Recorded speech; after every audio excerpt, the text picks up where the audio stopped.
This is a Sage Story.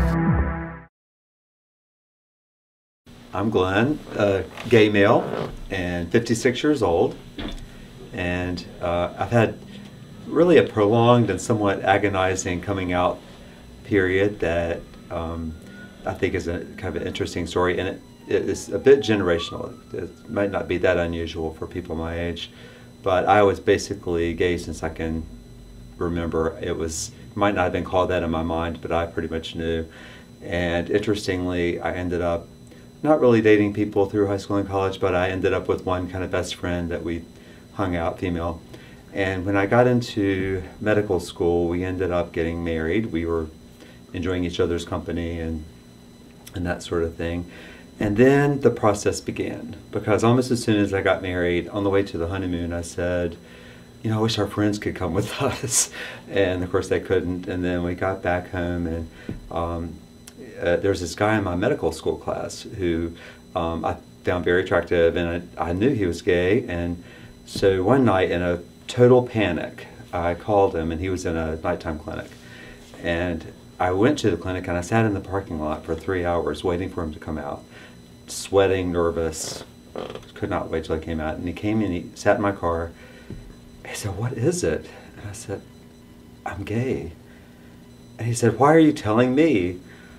I said, "Well, I thought you were gay too." And he said, "I am, but I don't know why you're telling me. I don't know you that well." Well, I had to tell somebody. And he said, "Well, you need to tell somebody. Go home and tell your wife." So that's what I did. I went home and I told her. And you would think that that would be kind of the end of the story, but this was in the 80s. And her response, and kind of my response, was, okay, how are we going to hide this, and how are we going to manage a marriage with a gay man? So then we ended up moving to Baltimore, and we both wanted children, so we ended up having children, and thoroughly enjoyed having children and the childhood process and all that.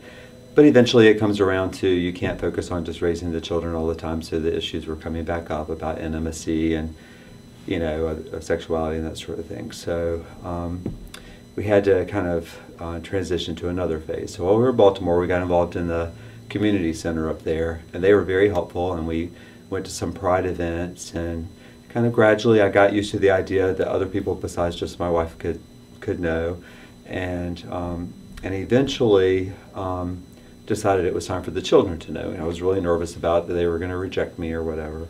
But they were probably the easiest. I told the children, and their response was, "Dad, we love you anyway." It was really not an issue. They were middle school age at the time, and they didn't seem to be affected too much one way or the other. They were more affected by the separation, which we then went through, than by me being gay. And they ended up living with me most of the time. So then it still was just, I was separated with 3 children living in my house, more so than being openly gay. And my partners at work started trying to fix me up with women. And one of them was badgering me. He would call me, he has this woman, that woman he wanted me to hook me up with. And I was trying to get out of it, I didn't know what to do. And we ended up going to a meeting together. We were on an airplane, it was a one-day meeting.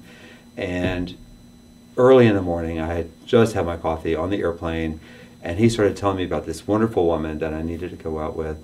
And I said, "Craig, I'm gay."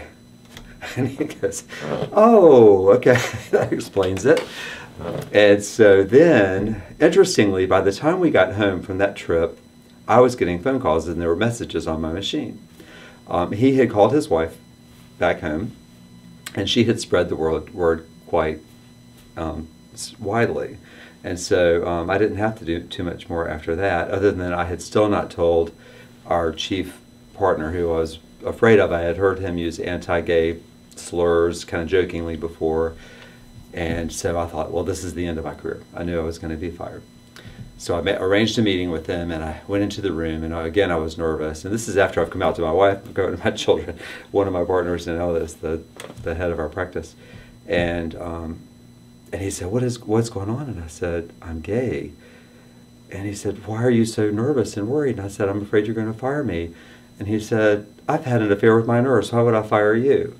And so that cut the nervousness away right there. But then he said something pretty more wisely that that led the rest of my journey. And he said, "It's not only okay for you to be gay, it's important for you to be gay, and you need to let people know and not keep it a secret anymore, because there's not a lot of people who know a gay physician with raising 3 children and who have, a perfectly normal life. It's just not necessarily like everyone else's life, and if people don't know you and know all about you, then they won't appreciate that aspect of your life, and they may not be as supportive of gay people if they don't know. But so anyway, that was the journey of my coming out.